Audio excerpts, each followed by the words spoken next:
Can't even afford a house, Madison said, loud enough for half the damn ballroom to hear. She laughed, her new husband Chad snickering beside her like a backup dancer in her circus act. I didn't flinch, not a twitch, just held my whiskey, raised my eyes to hers, and calmly said, "Check the deed of your house." She blinked. I added, "I own the building you live in." And that's when the music didn't stop, but the room did. Chad's jaw dropped so hard I thought it might hit the canopy tray. Madison's smile froze, cracked, then shattered as the truth sank in. You could feel the shift in the air, whispers, eyes darting, tension spiking like static before a thunderstorm. She clutched her wine glass a little tighter, the way a snake coils before it strikes. But I didn't give her the chance. Let's rewind 6 years. I was just another guy with a dream, running a small logistics firm, working double shifts to get the business off the ground, and stupidly believing love was enough to hold a marriage together.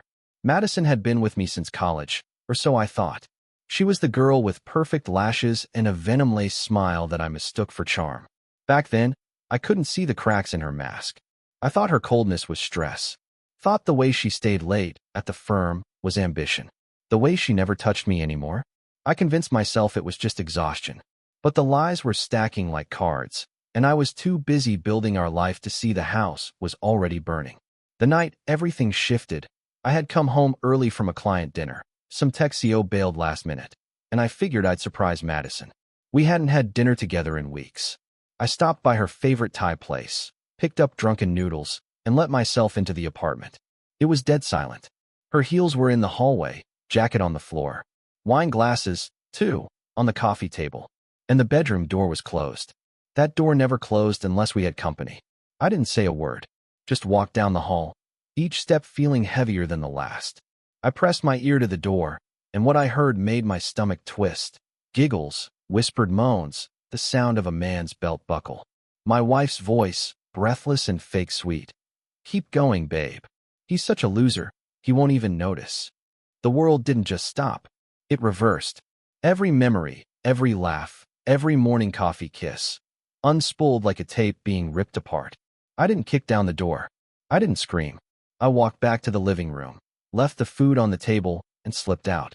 That was the night I learned silence was louder than fury. 2 weeks later, I filed for divorce. She didn't fight it, didn't beg. In fact, she looked relieved. Told me coldly at mediation, "Chad makes real money, not dreams like you." I said nothing, just nodded. But inside, I started planning. I'd build something so big she couldn't laugh without choking on it. I sold the apartment, reinvested every dime. I slept 3 hours a night, burned through setbacks, betrayals, fake friends, and snakes. And I climbed. 1 year later, I owned the very commercial property her luxury condo sat in. Rented it out to the development company who sold it to Chad. I let it happen. Let them buy their glass-walled, skyline view illusion. And tonight was the unveiling of a new commercial partnership. Everyone who was anyone in the city was here, including her. And now, she was staring at me like the floor had vanished under her. The silence in the room after I dropped the deed bomb was sacred. Even the waiter paused mid-pour. Chad checked his phone like the truth might not be true if he didn't see it on screen. Madison blinked, stammered, "You're lying." I pulled out my phone, tapped a few times, and handed it to her. "LegalZoom," Chad muttered. "No," I smiled. "County clerk's site. Official records." And then I walked away, leaving their stunned silence to ferment. But this wasn't the climax. This was just the reckoning. Because what Madison did to me wasn't just betrayal, it was annihilation. She burned down everything I believed in. And now? Now I was going to show her what it felt like to lose everything, starting with her delusions of power. I drove home that night with the windows down and the music off. The city lights blurred past, but I wasn't seeing them. My mind was alive with her face, twisting from laughter to horror in a matter of seconds. That moment had lived in my head for years, fantasized and reimagined, but living it. The silence after my words, the way Chad's hand slowly dropped from her waist like he didn't want to be collateral damage, that was real, tangible, and yet, somehow, not enough. The truth is, no victory in the world can rewind the clock. No matter how rich I got, no matter how well I played my cards, nothing could unmake the feeling of hearing your wife moan for another man through a closed door. I didn't sleep that night. I poured myself a glass of scotch and sat in the kitchen, staring at the shadows crawling across the floor. I kept replaying the little things. Her coldness. Her fake smiles. The way she used to call me her rock when things were good. I was her rock, all right. Something she stood on to get higher, then kicked aside when she reached the next branch. It was a week after that first night I caught her that I found the rest of the puzzle.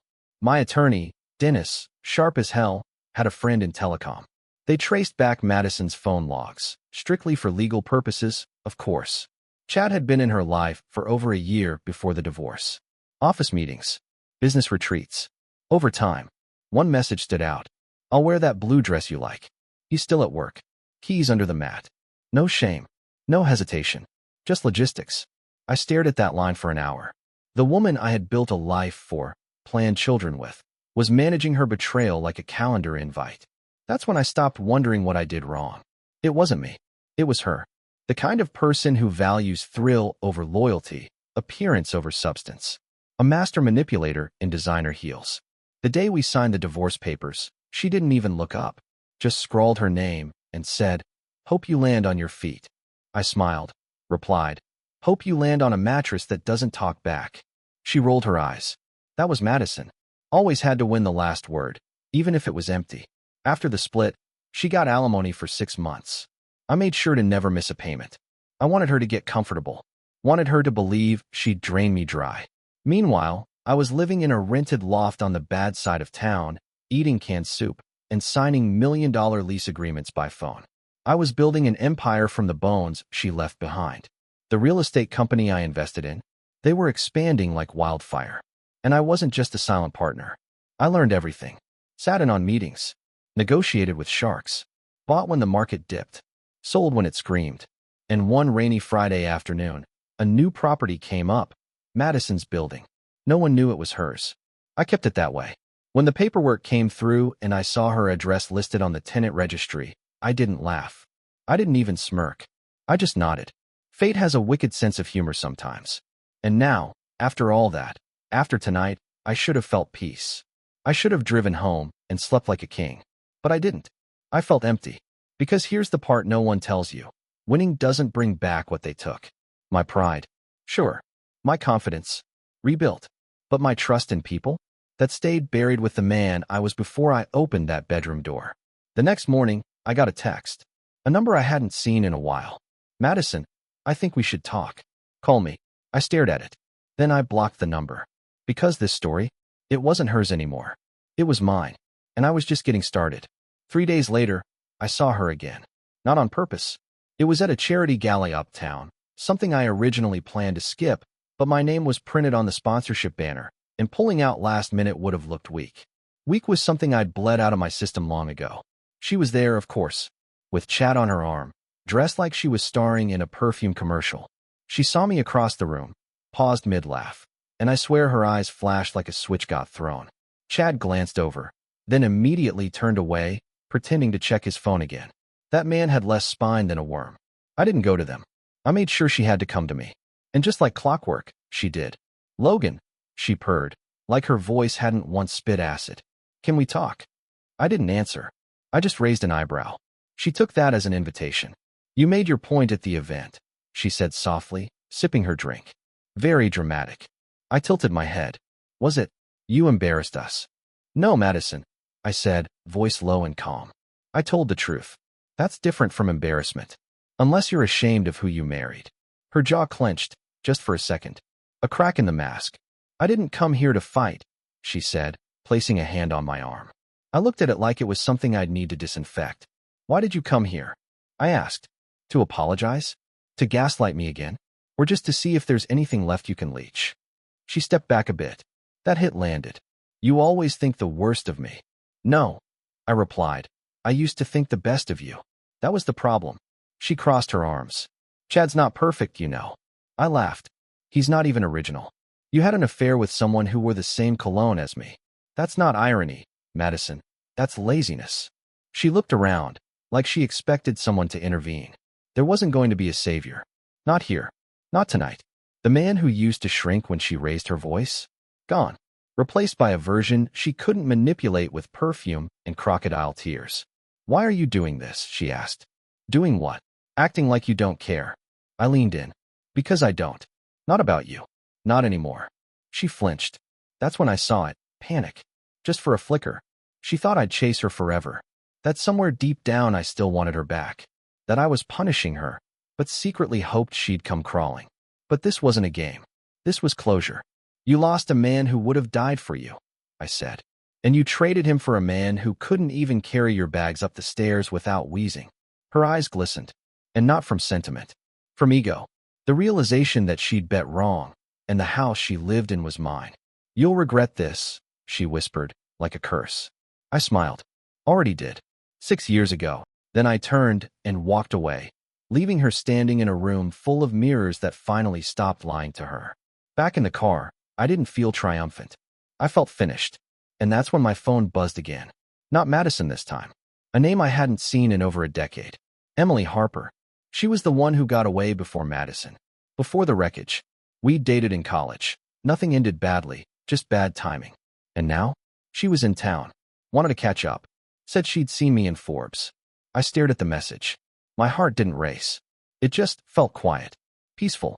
Maybe this was how it started again. Not with fire and vengeance, but with calm. With someone who hadn't carved scars into my back. I typed, "Dinner Friday. Let's catch up." Then I sat back, closed my eyes, and let the silence finally feel like peace. Dinner with Emily wasn't some fireworks and fate moment. It wasn't dramatic. It wasn't charged with lust or nostalgia. It was calm, steady. Two people who'd been beaten up by life sitting across from each other, trying to see if the ground was still stable. She looked older, sure, but in a good way. Like someone who had survived her share of storms and didn't bother pretending anymore. We talked for hours about careers, life, pain, even the divorce. I told her the truth. Not everything, but enough. She didn't flinch, didn't judge. She just listened, really listened. Like her eyes were pulling weight my shoulders were tired of carrying. And when I walked her to her car, she smiled, touched my arm gently, and said, "I'm glad you didn't let it turn you into him." I didn't ask who him was. I already knew. The version of me that Madison tried to sculpt with guilt and manipulation. That broken version I buried beneath the rubble of her betrayal. Still, I didn't fall into love that night. I didn't kiss Emily. I didn't need to. The night wasn't about filling a void. It was about realizing the void was shrinking. That maybe, just maybe, I could let someone near again. But life doesn't let you have too much peace in a row. The next morning, I woke up to an envelope on my doorstep. No postage, no name. Just my address scribbled in rushed handwriting. I opened it and found 5 photos inside. Madison and Chad. Arguing. Crying. Her throwing a wine bottle. Him slamming a door. One shot of Chad outside in his boxers screaming into a phone. No note. No explanation. Just pain. Frozen on glossy paper. I didn't know who sent it. Didn't care. But I kept them. Not out of bitterness. Out of documentation. Proof that the house of cards had finally collapsed. And not because I pushed it, but because Madison had built it with lies, and eventually, lies always rot from the inside. Later that week, I got a call from the real estate management firm handling her building. Apparently, Chad had stopped paying the HOA fees. 3 months behind.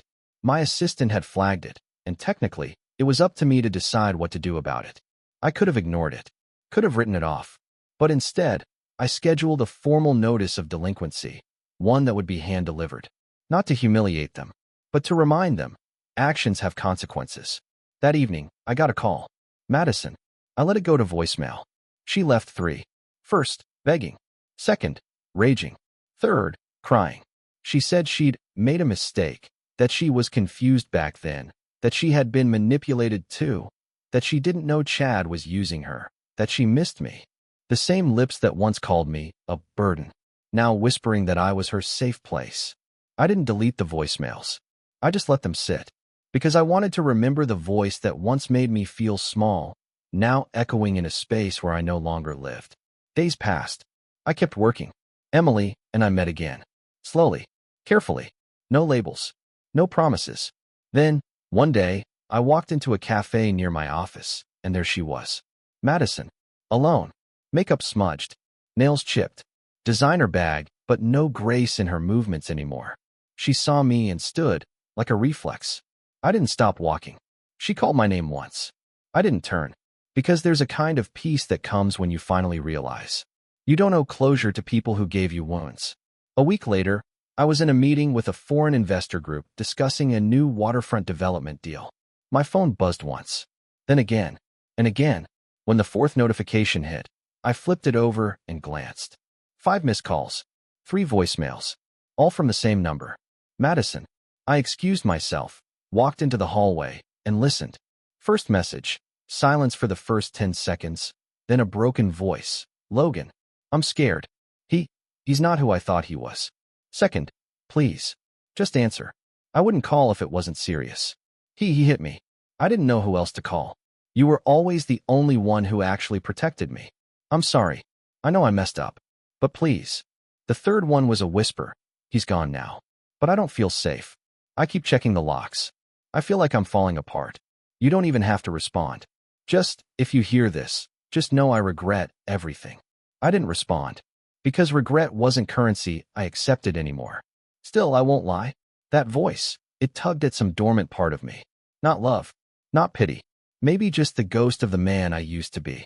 The one who believed people could change if they said the right words with the right tears. But I wasn't him anymore. That night, I sat on my balcony, watching the city lights stretch like veins across the darkness. I thought about how love can rot when it's wrapped around a lie. How many nights I wasted trying to fix something that was already dead. The truth is, she didn't destroy me. I did, by staying too long in a place where I wasn't seen, wasn't valued. Madison didn't change overnight. She was always like that. I was just too blinded by the idea of her to see the reality. A few days later, I got a letter in the mail. Actual ink. Actual paper. From Madison. It was short. I don't expect forgiveness. I know I don't deserve it. I just wanted to say thank you. Not for helping me, but for not helping me. It made me finally grow up. Take care of yourself. I hope she treats you better than I ever did. No name signed. Just a final period.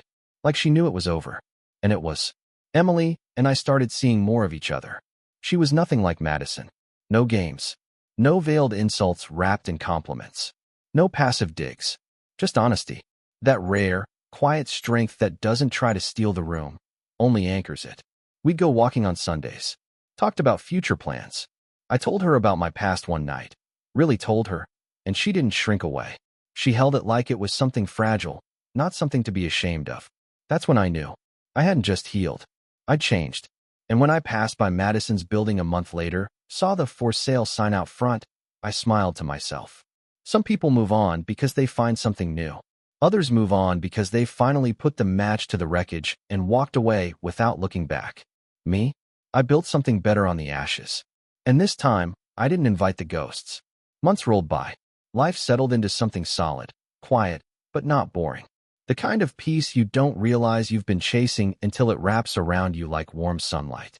My mornings started with coffee and silence, not cold shoulders and fake smiles.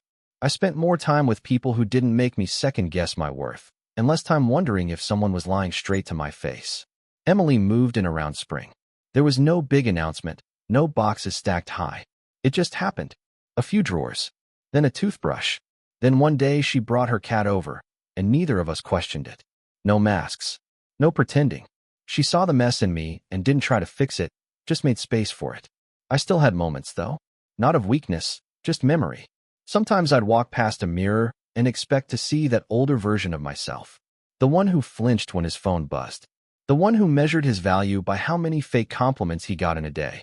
But that man was gone. The final thread snapped when I got a letter from a law office in the city. Chad was suing Madison. Fraud. Misuse of funds. Apparently, he'd put a few properties in her name for tax purposes. She sold one without telling him.